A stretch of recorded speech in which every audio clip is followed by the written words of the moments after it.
Irmãos, a carta que Paulo escreve aos Gálatas parte de uma tensão. Qual é a tensão que está inserida nessa carta?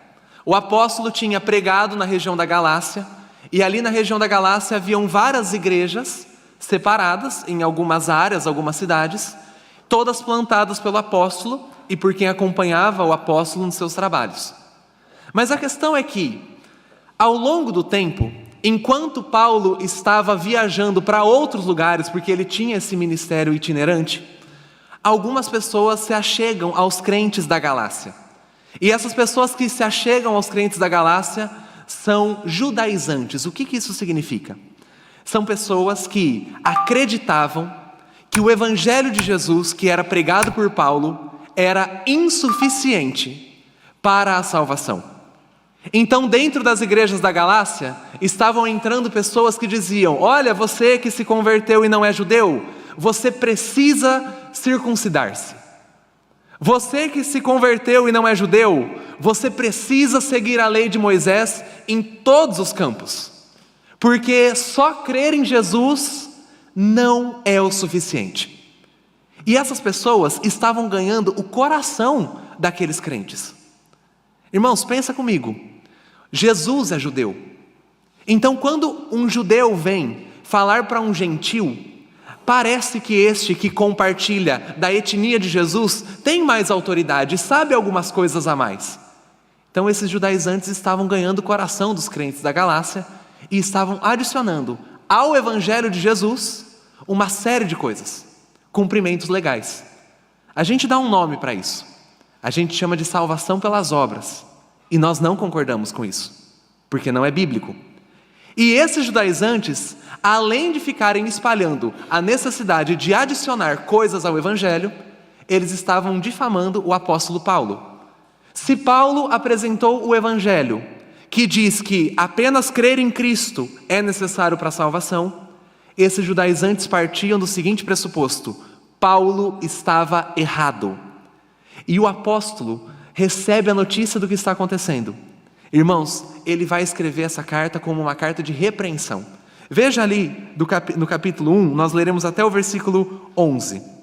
Gálatas capítulo 1, começando do primeiro versículo, diz o seguinte: Paulo, apóstolo, não da parte de pessoas, nem por meio de homem algum, mas por Jesus Cristo e por Deus Pai, que o ressuscitou dos mortos, e todos os irmãos que estão comigo, as igrejas da Galácia. Que a graça e a paz estejam com vocês, da parte de Deus nosso Pai e do Senhor Jesus Cristo, o qual entregou a si mesmo pelos nossos pecados, para nos livrar desse mundo perverso, segundo a vontade do nosso Deus e Pai, a quem seja dada a glória para todos sempre. Amém. Estou muito surpreso em ver que vocês estão passando tão depressa daquele que os chamou, na graça de Cristo, para outro evangelho, o qual, na verdade, não é outro. Porém, há alguns que estão perturbando vocês e querem perverter o evangelho de Cristo. Mas, ainda que nós, ou mesmo um anjo vindo do céu, pregue a vocês um evangelho diferente daquele que temos pregado, que seja esse anátema. Como já dissemos, e agora repito, se alguém está pregando a vocês um evangelho diferente daquele que já receberam, que este seja anátema. Por acaso eu procuro agora o favor das pessoas ou o favor de Deus? Ou procuro agradar pessoas? Se eu ainda estivesse procurando agradar pessoas, eu não seria servo de Cristo.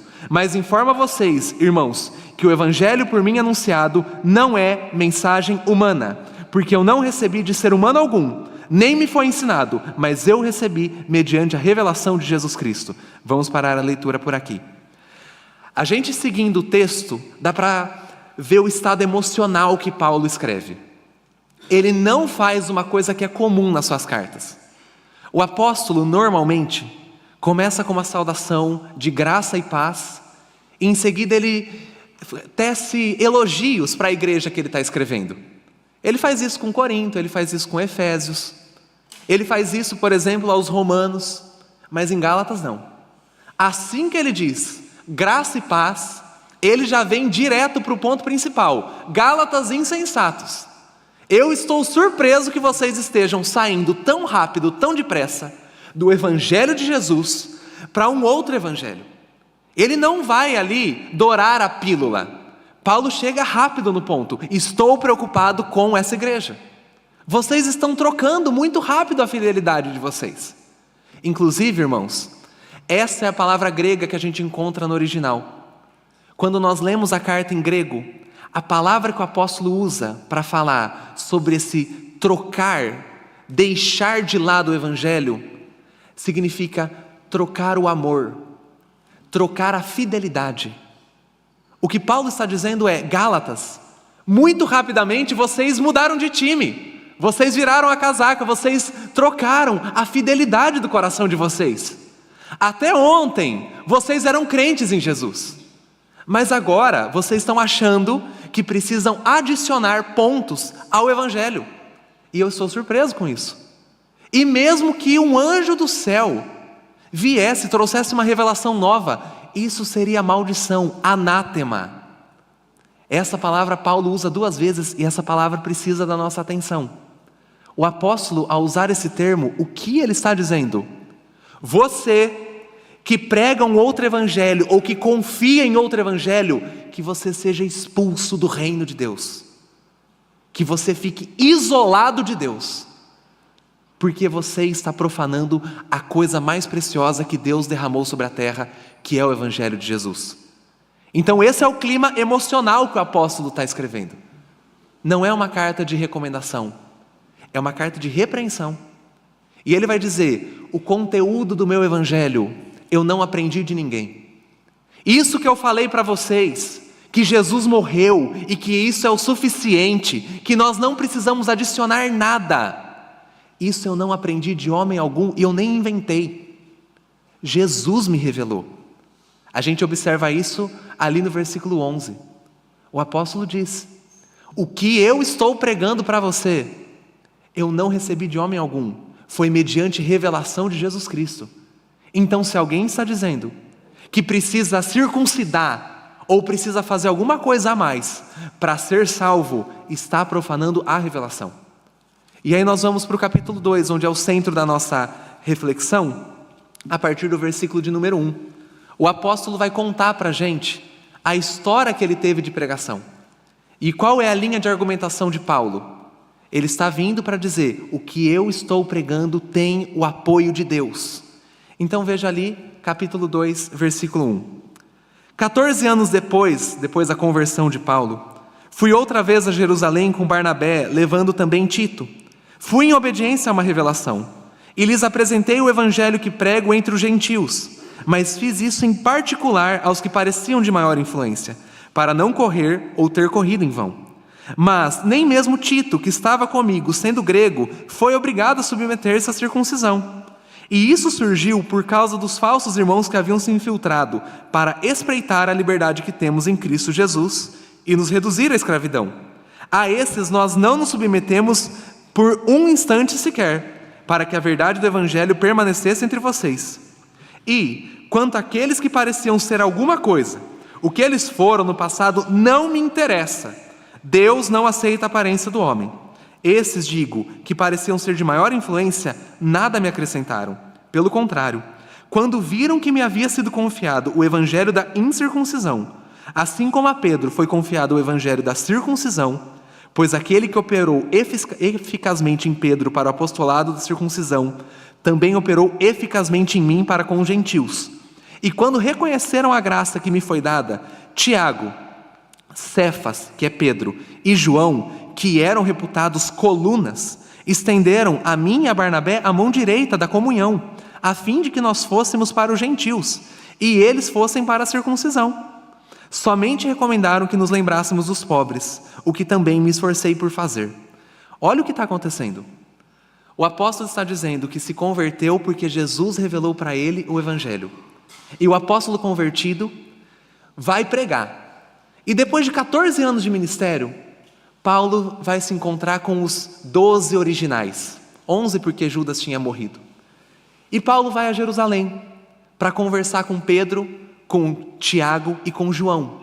E ele usa um termo bonito para falar sobre esses.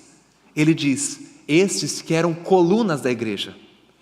Pedro, João e Tiago, eles foram aqueles que acompanharam o ministério de Jesus. E aí Paulo se apresenta para falar com eles E Paulo, a gente descobre aqui no texto, em particular, compartilha o que ele pregava. Qual que é a ideia do apóstolo? Conversar com os outros discípulos de Jesus e mostrar para eles o que ele pregava, a fim de saber se estava tudo certinho, se estava tudo de acordo. E o que ele diz para a gente? Que ninguém acrescentou nada naquilo que o apóstolo pregava. Ninguém chegou em Paulo e disse: olha Paulo, eu, Pedro, que caminhei com Jesus na terra, estou dizendo, diga para eles se circuncidarem. Não, ninguém acrescentou nada. Ou seja, o evangelho que Paulo pregava era o mesmo evangelho de Pedro, Tiago e João. Não tinha nada além. E ali nesse encontro, Paulo estabelece que ele será o missionário dos gentios. Ele vai pregar para quem não é judeu. E Pedro pregará para aqueles que são judeus, mas o conteúdo do evangelho dos dois é exatamente o mesmo. Sabe como a gente percebe isso? Essa reunião que o apóstolo relata em Gálatas, também é relatada lá em Atos. E eu quero correr com você lá em Atos capítulo 15, para a gente observar o teor dessa reunião. Atos capítulo 15, se você abrir ali, a partir do versículo 22, você vai ver o documento que sistematiza, que reúne o que foi conversado neste encontro lá em Jerusalém. Atos 15, 22, veja só, é uma outra visão deste encontro que foi relatado aos Gálatas. E o texto bíblico diz o seguinte, depois a gente vai voltar para Gálatas, mas aqui em Atos diz assim: então pareceu bem aos apóstolos e aos presbíteros, com toda a igreja, eleger alguns homens entre eles e enviá-los a Antioquia, juntamente com Paulo e Barnabé. Foram eleitos Judas, chamado Barsabás, e Silas, que eram líderes entre os irmãos.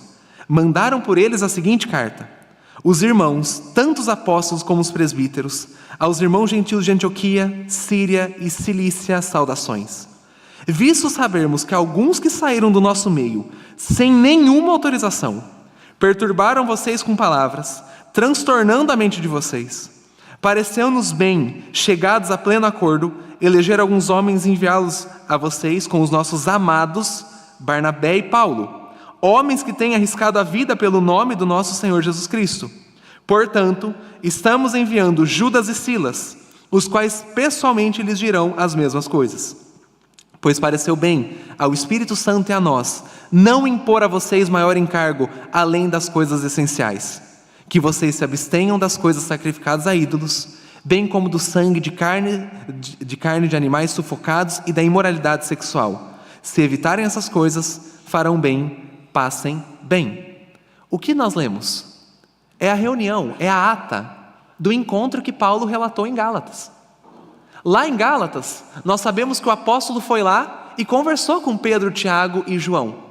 E aqui nós vemos o conteúdo da mensagem. Pedro, Tiago e João chegam no apóstolo e dizem: Paulo, você está pregando certinho, não tem nada para adicionar. E nós vamos enviar uma carta para confirmar isso. Você vai levar isso para os irmãos que estão se convertendo. E o que nós vemos aqui sendo escrito? Que não é necessário circuncisão, que não é necessário guardar o sábado. A única coisa necessária é fugir da idolatria e da imoralidade sexual. Então, todos os apóstolos estão concordando que os judaizantes que estavam em Gálatas, que estavam na Galácia, esses judaizantes estão pecando contra o evangelho de Jesus. E está tudo muito bonito até aqui, irmãos. Até aqui, Pedro, Tiago, João, Paulo, Barnabé, todos esses líderes concordam. Não precisamos adicionar nada à salvação. Confiar em Jesus é o suficiente, não precisa circuncisão, podemos apenas crer e isso já nos basta. Só que agora, na última sessão que nós leremos, a gente vai ver que, se em palavras algumas pessoas acreditavam nisso, na prática vai acontecer uma negação. E ninguém mais, ninguém menos do que o próprio Pedro, o apóstolo que é tão especial para a gente. Pedro vai errar fortemente.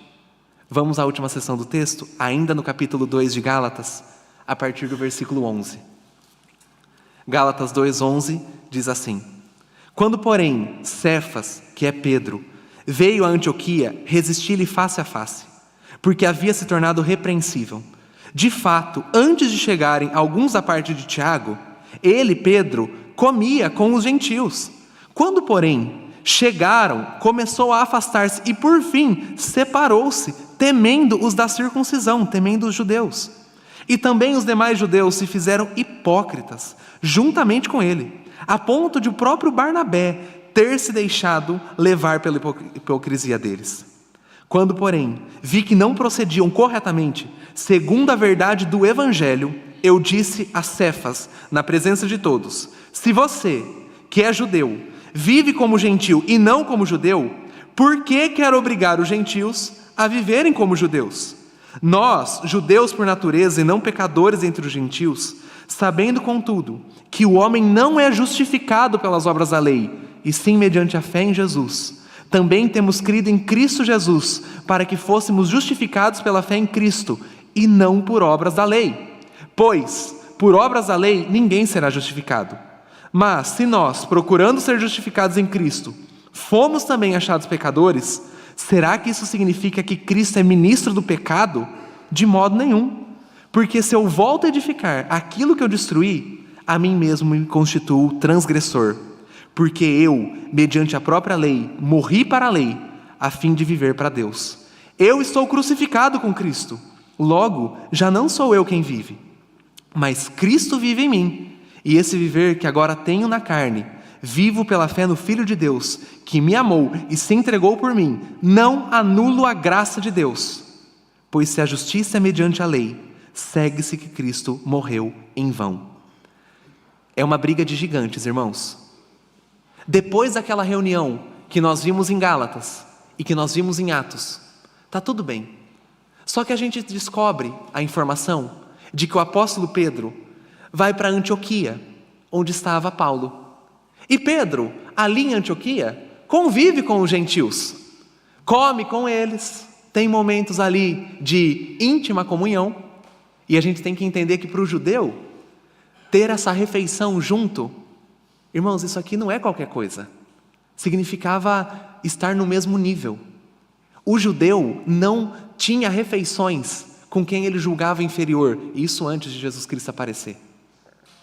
Então Pedro estava ali, tendo tempo com os gentios, crentes que não eram judeus, crentes que não eram circuncidados. Só que de repente, um grupo de judeus desce para Antioquia. E o que a gente leu no texto? Pedro se acovarda, ele fica com medo. O apóstolo Pedro, que tinha lá em Jerusalém assinado o documento de que não precisava de mais nada, apenas crer em Jesus é o suficiente, este apóstolo abre mão do tempo de comunhão com os gentios. E a gente descobre o porquê: medo. E não é só ele. Barnabé e outros crentes que eram da etnia judaica se afastam. E o apóstolo Paulo vê essa cena, que foi uma cena pública, e o apóstolo Paulo, que normalmente corrige no privado, aqui não. Aqui ele publicamente resiste a Pedro face a face. O que isso significa? Paulo, diante de toda aquela comunidade, chama Pedro e fala: Pedro, você está errado. Pedro, você está negando o que você afirmou para a gente lá em Jerusalém. Quando você se afasta desses cristãos que não são judeus, porque você está com medo. Pedro, você está dizendo que o evangelho de Jesus não é o mesmo para todos. Quando você não aceita ter comunhão com este crente não judeu, Pedro, você está dizendo que o sangue de Jesus não basta, que esse homem precisa se circuncidar. Pedro, você não está apenas ofendendo os crentes que não são judeus, você está ofendendo o evangelho. Porque você está dizendo que a lei precisa complementar o sacrifício de Jesus. Paulo faz isso em público. Imagine essa discussão. Diante dos crentes da Galácia, Paulo se coloca ali, diante dos crentes de Antioquia, Paulo se coloca como um defensor de que não existe categoria B de crente. Se é judeu ou se é gentil e creu em Jesus Cristo, estão na mesma mesa, porque a salvação é pela fé no sangue de Jesus. E aí ele vem com a sua argumentação. O apóstolo vai dizer: Se nós precisamos adicionar a lei ao sangue do Cordeiro, então Cristo não é suficiente. É o último versículo do capítulo 2. Eu não anulo a graça, porque se a salvação é mediante a obediência da lei, segue-se que Cristo morreu em vão. Irmãos, a carta que Paulo escreve aos Gálatas é uma carta onde ele está defendendo com unhas e dentes o Evangelho. Ele está defendendo com unhas e dentes o fato de que nós não devemos adicionar ao sangue de Jesus nada, porque o sangue de Jesus é suficiente. E eu acredito que a partir dessa apresentação da carta, a partir daquilo que a gente viu com Paulo repreendendo Pedro, o Evangelho de Jesus faz para nós, primeiro IPI de Bauru, algumas perguntas. Esse texto, que é um forte texto de defesa ao Evangelho, ele olha para mim e para você, crente de 2024, e esse texto faz para nós algumas perguntas. Porque igual aconteceu lá na Galácia, igual aconteceu em Antioquia, o Evangelho sempre está em xeque na vida do crente. Não foi só Pedro que em algum momento ficou com medo de seguir o Evangelho e se acovardou. Irmão, eu e você temos a mesma carne de Pedro. E por isso, para mim e para você, eu acredito que esse texto de Gálatas faz algumas perguntas. Normalmente, como nós fazemos as nossas aplicações do texto? Normalmente nós colocamos princípios e isso é uma bênção. Mas acho que na noite de hoje, o Senhor Jesus quer perguntar algumas coisas para a primeira IPI de Bauru e para cada crente em específico. Então, a partir do que nós lemos, creio que o Evangelho faz 4 perguntas para nós. E a primeira pergunta que o Evangelho faz para mim e para você é a seguinte: quando eu e você pensamos no Evangelho de Jesus, nós estamos vinculados ao Evangelho mais do que nós estamos vinculados aos nossos afetos, aos nossos sentimentos e aos nossos compromissos sociais? Por que eu acho que o Evangelho pergunta isso para a gente? Porque na vida de Pedro, nessa situação, ele amou mais ser benquisto pelos amigos judeus do que ser fiel ao Evangelho de Jesus. Nessa situação que a gente leu na vida de Pedro, ele foi mais fiel ao seu medo de ser julgado do que ao Evangelho que o colocava na mesma mesa do crente gentil, do crente grego. E o Evangelho pergunta para mim e para você na noite de hoje: você, crente da primeira IPI de Bauru, você ama o Evangelho a ponto de colocá-lo acima dos seus compromissos sociais e acima dos seus afetos pessoais? Porque quando Pedro não colocou o Evangelho acima do que ele sentia, Pedro se tornou repreensível. E eu e você, quando não colocamos o Evangelho acima dos nossos sentimentos e dos nossos compromissos sociais, nós incorremos no mesmo pecado de Pedro, incorremos em repreensão. E como que isso se manifesta na nossa vida? Irmão, tem crente que vira e fala assim: olha, João, eu amo Jesus, eu sou apaixonado por Jesus, amo Jesus Cristo, mas que Cristo não peça para eu mudar o meu estilo de comunicação e a minha linguagem. Eu nasci grosseiro e eu vou morrer grosseiro, e os outros que se conformem a mim. Esse crente estava dizendo o seguinte: estou aliançado mais ao meu estilo e ao meu afeto de comunicação do que ao que o Evangelho me impõe. Tem crente que fala: Jesus, o Senhor é lindo, mas não peça essa parte da minha sexualidade. Aqui não. Jesus, sabe essa questão que eu tenho no meu coração? Esse afeto sexual? Jesus, não, aqui o Senhor não pode tocar. Só que quando nós fazemos isso, nós estamos incorrendo no pecado de Pedro e estamos mais aliançados com os nossos afetos do que com o Evangelho. E a pergunta de Gálatas é: nós amamos o Evangelho a ponto de colocá-lo acima das nossas sensações? Por que isso é importante? Tem crente que fala: João, ou Pastor Davi, ou enfim, olha, eu adoro Jesus Cristo, gosto dele, mas tem algumas coisas no trabalho que eu tenho que fazer que ali batem de frente com o compromisso evangélico, e eu não posso abrir mão, porque eu preciso de uma promoção, Eu preciso subir de nível na empresa, minha família está numa situação complicada, então eu amo Jesus, mas o meu compromisso social no trabalho se interpõe, e quando eu tenho que escolher entre Jesus Cristo e o meu compromisso social, o Evangelho fica por baixo. Se nós fazemos isso, nós estamos incorrendo no pecado de Pedro, e isso nos torna repreensíveis. Essa é a primeira pergunta do Evangelho para a gente. E aí, você e eu amamos o Evangelho acima dos nossos afetos? Se não amamos, estamos errados.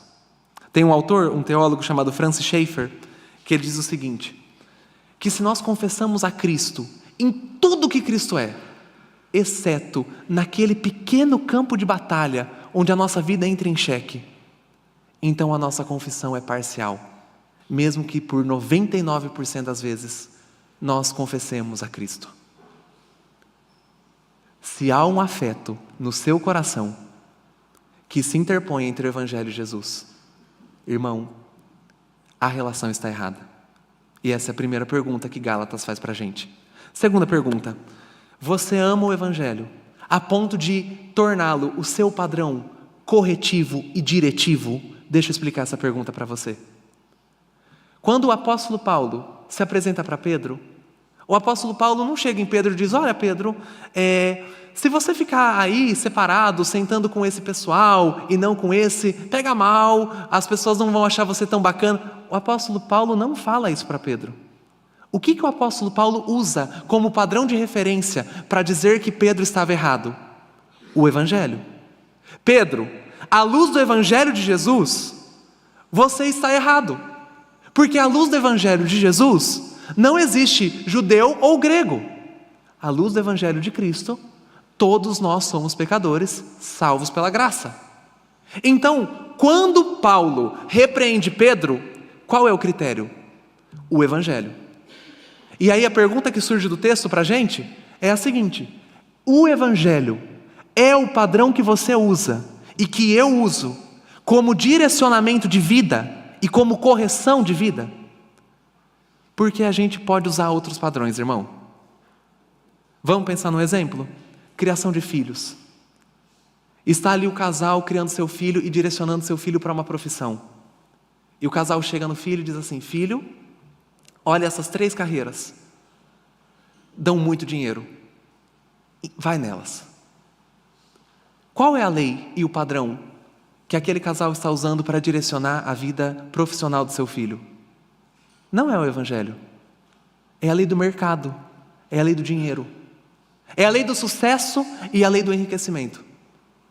Ou a família que, ao pensar nos compromissos, não usa a lei do Evangelho. Não.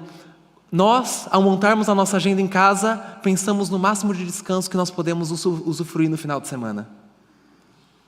É a lei do descanso. Ou o jovem que, ao pensar um pouco na sua carreira, ou ao pensar no seu próximo passo, calcula, o que vai me trazer mais felicidade? A gente usa leis e padrões para conduzir a nossa vida, seja direcionando ou corrigindo. Sempre a gente vai usar um padrão. Só que qual é o padrão que o apóstolo está usando para direcionar a vida de Pedro? O Evangelho. O que o pai e a mãe deviam falar para o filho que está escolhendo profissão? Filho, à luz do Evangelho, o que Deus está trabalhando em você? Filho, você tem uma aptidão incrível para isso. Deus colocou. Você orou pensando na sua carreira? Sua carreira vai te permitir glorificar a Deus? Filho, você não acha que você está tomando essa medida, tomando esse caminho, porque você quer ser rico e apenas isso? Filho, à luz do Evangelho, vamos escolher a sua profissão. O que o casal deveria considerar quando faz a sua rotina semanal? Será que Deus quer que a gente tenha um convidado em casa, num dia depois de muita luta, para a gente poder aprofundar a comunhão? Será que esse compromisso que nós estamos assumindo não vai nos afastar da vida devocional? Nossa, será que mais esse projeto que eu vou adicionar à minha agenda não vai dificultar a minha vida de leitura bíblica? Qual é o padrão que Paulo usa para corrigir Pedro? O Evangelho. Qual é o padrão que eu e você precisamos usar para direcionar a nossa vida? o Evangelho. Então a primeira pergunta é: você ama o Evangelho acima dos seus afetos? Irmão, isso é muito importante de você responder. É muito importante. Porque talvez você não ame Jesus acima dos seus afetos. A segunda pergunta: você usa o Evangelho como critério corretivo e diretivo da sua vida? Porque pode ser que você esteja fazendo a coisa certa, mas não com base no que o Evangelho propõe. Pode ser que você esteja sentado à mesa com crentes gentios, mas não porque você entende o valor deles, mas porque é para você ficar bem na fita. E aí é a lei da fama e não a lei do Evangelho. E a minha terceira pergunta, que eu acho que o texto faz para a gente: você ama o Evangelho e você está compromissado com o Evangelho a ponto de incentivar o Evangelho na vida dos seus irmãos e amigos? Olha isso aqui. Por que Paulo está escrevendo essa carta? Paulo não está escrevendo essa carta porque ele está entediado ou porque ele quer deixar o nome dele na história.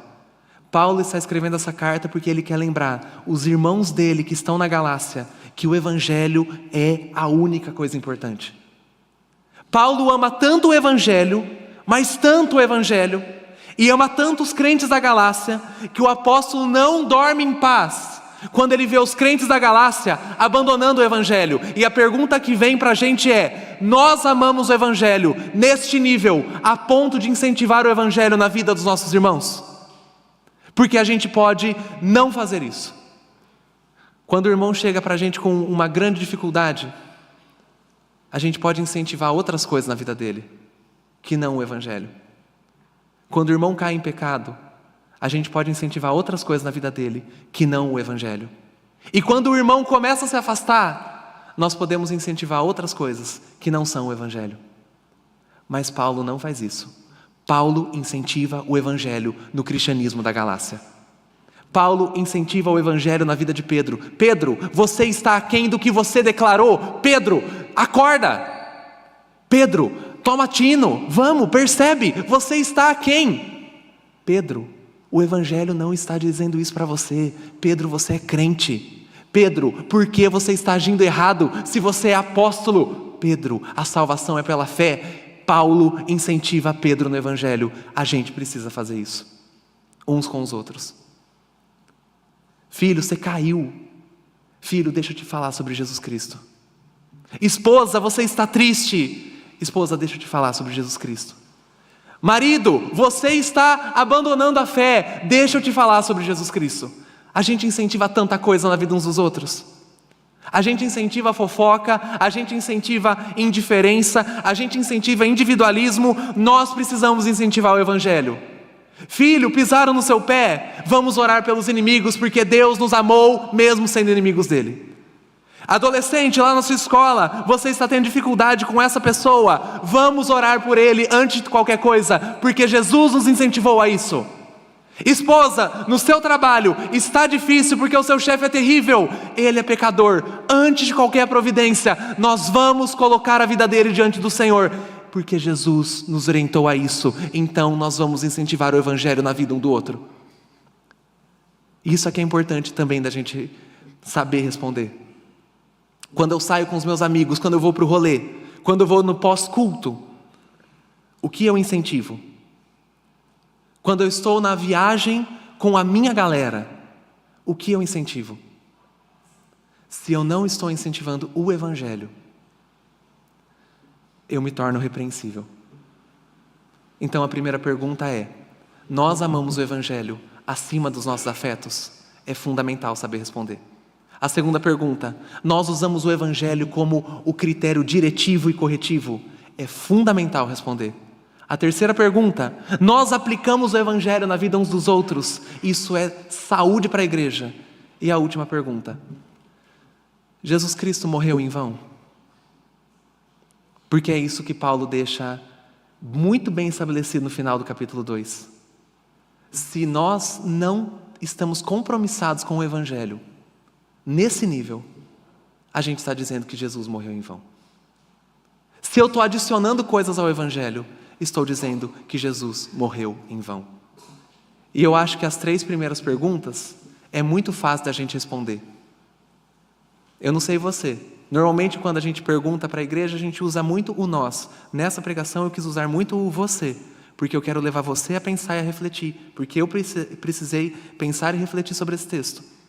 E eu sei como o João Fardim responde a essas perguntas. O João Fardim ama o Evangelho acima dos seus afetos e dos seus compromissos sociais? Sim, mas parcialmente. O João Fardim usa o Evangelho como critério diretivo e corretivo? Sim, mas não é sempre. O João Fardim incentiva o Evangelho na vida dos amigos? Sim, mas não 100%. Porque tem dia que os desejos do meu coração, por ser benquisto, aceito, eles rivalizam com o Evangelho. Não é só o João Fardim. Você também. Irmão, não vamos mentir, não vamos enganar. Tem dia que a gente está mais aliançado com o nosso estilo grosseiro de comunicação do que com o estilo de comunicação de Jesus Cristo. Tem dia que eu estou mais aliançado com o meu ego e com o meu orgulho do que com o Evangelho de Jesus. Tem dia que eu caço N problemas para não ter que deixar de ser individualista, porque eu estou aliançado comigo mesmo. Mesmo que a gente ame o Evangelho, é parcial. Mas aí vem a pergunta: Jesus morreu em vão? Não. Você e eu amamos o Evangelho? Sim, parcialmente. Você e eu aplicamos o Evangelho? Sim, parcialmente. Mas Jesus não fez nada parcial. Quando Cristo esteve aqui na terra, Ele amou a vontade de Deus acima de todas as coisas. Quando Cristo esteve aqui na terra, Ele seguiu a vontade de Deus acima de todas as coisas, a ponto da boca de Jesus dizer o seguinte: mesmo que eu não queira este cálice, mas se for da sua vontade, faz a sua vontade, Pai, e não a minha. Jesus não foi parcial na forma de seguir a lei de Deus, Ele foi total. E por que eu quero falar isso com você? Porque, irmão, eu e você estamos aquém da nossa confissão. Não precisamos de máscara. Só que Jesus não está aquém. E Jesus morreu por nós para suprir as nossas defasagens quando nós não estamos no nível de salvação, no nível que Ele merece, e morreu por nós para abrir a possibilidade da nossa vida ser diferente. Irmão, Jesus tanto morre no nosso lugar porque somos parciais no nosso amor por Deus, quanto morre no nosso lugar para nos ensinar um estilo de vida diferente e fazer novas todas as coisas, inclusive a nossa fidelidade ao Evangelho. Então Jesus Cristo morreu em vão? Não. E porque Jesus Cristo não morreu em vão, eu e você podemos nos aproximar de Jesus e com a maior das coragens dizer: Jesus, eu não te amo 100%. Jesus, eu estou aquém do Evangelho, mas Jesus Cristo, pelo sangue que me salva, confiando em Ti, faz a minha vida diferente. Faz o meu compromisso no Evangelho ser diferente, porque o Senhor não morreu em vão. O Senhor é o Rei de Israel, campeão de Judá. O Senhor é aquele que sangrou no madeiro. E por causa do Senhor, eu tenho esperança. Não na minha fidelidade, na Tua. Então me ajuda, Jesus, nessa situação do meu trabalho, a amar o Evangelho acima dos meus afetos. Jesus, na minha sexualidade, me ajude a amar o Evangelho acima dos meus desejos. Jesus, nas minhas amizades, me ajude a amar o Evangelho acima dos meus compromissos sociais. Jesus, já que o Senhor não é parcial, abre um novo estilo de vida na minha existência. É isso que Gálatas fala pra gente. Eu e você não seremos salvos porque nós confiamos todas as coisas da nossa vida, somos pó. Eu e você seremos salvos porque a gente sabe que Jesus morreu por gente imperfeita. E Ele não espera de nós perfeição. Ele espera de nós rendição. Ele espera de nós joelho dobrado, boca no pó, arrependimento e a frase: Jesus, abre um novo estilo de vida aqui.